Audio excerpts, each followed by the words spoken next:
अहिले हामी पलेरामा चौतरी भन्दा पश्चिमतिर हाम्रो निरज दाईको घरको उत्तरतर्फ हाम्रो जमदर कुलबहादुर दाईको यो पयुँको रुख अहिले काट्ने काम भइरहेको छ है। उद्घाटन यताबाट भएको छ। अहिले मोटामोटी हामी आज 2082 जेठ 12 गते को 2 बजे हामीले सुरु गरेका छौँ है त। हाम्रो दिपेन छोराले काट्दैछ।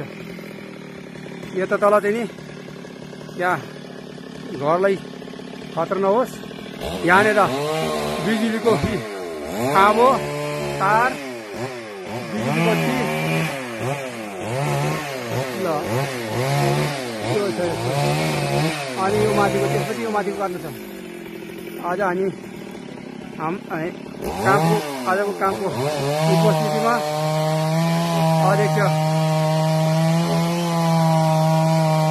रामप्रसाद दाई, खमबहादुर दाई, देउता प्रसाद, पूर्ण घले उत्तम पछाडि बसिरहेको अनि हाम्रो प्रजा जनताको घर बसेको प्रजा जमदर कुलबहादुर दाई माथि गएर छ।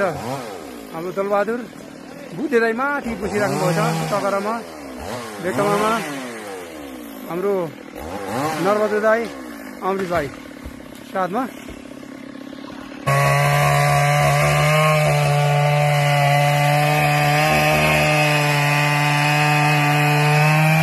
पयुँको मासु काट्नको लागि आचानो बनाउँदैछ हाम्रो समाजहरूको लागि।